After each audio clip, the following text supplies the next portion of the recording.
என்னங்க என்னங்க அந்த அம்மா என்னென்னமோ சொல்லிட்டு போறாங்க. இந்த கஷ்டத்தெல்லாம் செல்வி எப்படிங்க தாங்கிப்பா? பசியோட இருந்து அவளுக்கு எதுவும் ஆயிடக்கூடாதுங்க. நீங்க அவகிட்ட சொல்லி பாருங்க. அம்மாடி செல்வி, அவங்க சொல்ற கஷ்டத்தெல்லாம் உன்னால தாங்கிக்க முடியுமா? நாங்க கூட இந்த விரதத்தை பண்றோமா. உனக்கு ஏதாவது ஆச்சுன்னா எங்களால வேலுக்கு பதில் சொல்ல முடியாது. செல்வி, எந்த பொண்ணும் தான் தாலி நிலைச்சிருக்க உயிரை கூட கொடுப்பா. ஆனா இப்ப நீ ஒரு உயிர் இல்லம்மா, 2 உயிரா இருக்க. அண்ணி, நீங்க எல்லாரும் என் மேல இருக்கிற அக்கறையில சொல்றீங்க. ஆனா அந்த அம்மன் என் மேல அக்கறையா இருந்து என்னை வழி நடத்துவா. அத நான் நம்புறேன்.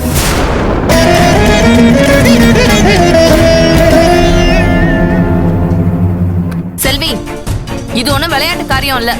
அதான் நம்ம சொல்லிட்டு போனாங்கல்ல, நீ பாதியிலே விரதத்தை முடிக்காம விட்டா எங்களுக்கும் தான் பாதிப்பு வரும். உன்னால நாங்களாம் ஏன் தண்டனை அனுபவிக்கணும்? பேசாம இந்த வேண்டுதெல்லாம் மூட்டை கட்டி வச்சிரு. அதான் நம்ம எல்லாருக்குமே நல்லது. ஆமா ஆமா, சாமி காரியத்திலலாம் இப்படி விளையாடக்கூடாது. ஏதோ கூழ் ஊத்துறோன்னு வேண்டிக்கிட்டா பரவாயில்ல. இப்படி கோவில் கோவிலா போய் விரதம் இருந்து சேவையெல்லாம் செய்யணும்னு என்ன இருக்கு? உங்களால நாங்களும் அலையிறோம். அத்தை, உங்களை யாரும் இங்க வாங்கன்னு கூப்பிடல. நீங்க தான் முத ஆளா வந்து நிக்கிறீங்க. வெளியிலே சொன்னோம்ல, விருப்பம் இருந்தா இருங்க, இல்லைன்னா கிளம்புங்கன்னு. அப்புறம் எதுக்கு இங்க வந்து உயிரை எடுத்துட்டு இருக்கீங்க? ஒழுங்கா இருக்கிறதுனா இருங்க, இல்லைன்னா போயிடுங்க. சும்மாருமா, நம்ம சொன்னா இவங்க கேட்கவா போறாங்க? நமக்கு என்ன வந்தது? ஓரமா நின்று வேடிக்கை மட்டும் பார்ப்போம். செல்வி, உனக்காக வேண்டிக்கிட்டு நான் தூளி சுமந்தவன். ஆனா என்னை விட பெரிய வேண்டுதலை நீ நிறைவேற்ற போற.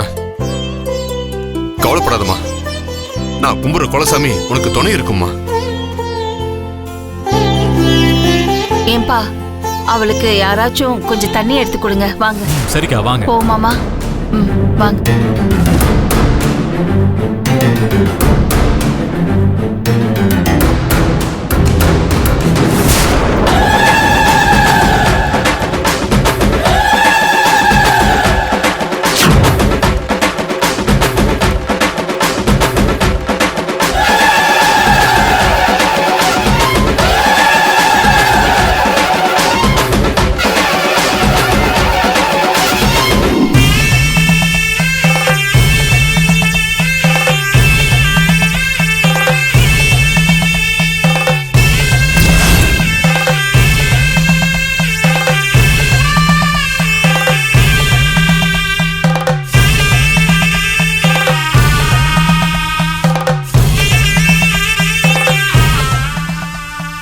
அம்மா தாயே, நீதாம்மா என் மருமகளுக்கு துணையா இருக்கணும்.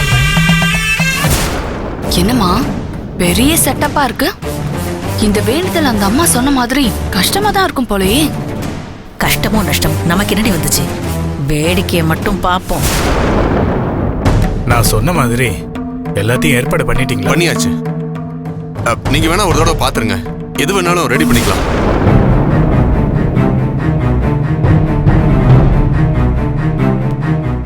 இங்க பாருமா, நீ இந்த வேண்டுதல் அம்மனுக்கு சிறப்பா நிறைவேற்றணும்னா இந்த அம்மனோட சன்னதியில அவ முன்னாடி பச்சை தண்ணி கூட குடிக்க கூடாது.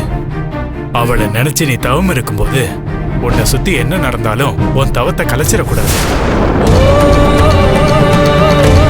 அப்படி நீ இதுல உட்கார்ந்த பிறகு எழுந்துட்டா உன் குடும்பத்துக்கே ஆபத்துமா.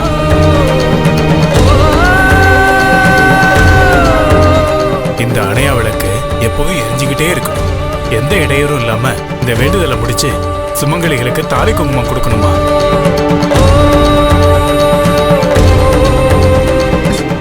மகா, பூசாரி சொன்ன மாதிரி மஞ்சள் தாலி எல்லாம் வாங்கி வச்சிட்டியாமா? அதோ வாசல்லே தான் கடை இருக்கு. நான் போய் வாங்கிட்டு வந்துடுறேன். மகா, அவங்கள துணைக்கு கூட்டிட்டு போ. ராஜேஸ்வரி, நீயும் கீர்த்தியும் மகாவுக்கு துணைக்கு போயிட்டு வாங்க. மா, என்னம்மா நீங்க? இவங்க எதுக்கு? நானே போயிட்டு வந்துடுறேன். கூட்டமா இருக்கு, துணைக்கு இருக்கட்டும். போயிட்டு வாங்க, போங்க. கீர்த்தி கூட போயிட்டு வாங்க. செல்வி, போயிட்டு வந்துடுறேன். பார்த்து போங்க.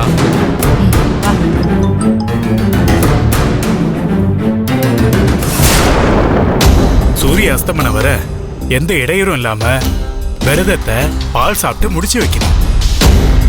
அதுக்கப்புறம் அந்த அம்மன் கிட்ட அணையா விளக்க கொண்டு போய் சேர்க்கணும். பூஜை செஞ்சு மனமுருக வேண்டிக்கம்மா. சரிங்கய்யா, நீங்க சொன்னபடி நான் அந்த அம்மனை வேண்டி என்னோட வேண்டுதலை நான் ஆரம்பிக்கிறேன். இப்படியே 7 நாள் நீ அம்மனுக்கு சேவை செஞ்சு கடைசி நாள் அக்னி சட்டி ஏந்தி உன் பாதத்துல வச்சு உன் வேண்டுதலை நிறைவேத்து. நிச்சயமா உனக்கு அந்த அம்மன் வளையல் கொடுப்பாம்மா. 4 வாரமோ அந்த அம்மனோட அருள் உன் கூட இருந்து குங்குமம், புடவை, தாலி, பூ, வளையல் வாங்கி நீ விரதத்தை முடிச்சு நிச்சயம் உன் புருஷனை அந்த அம்மன் மீட்டு கொடுப்பாம்மா.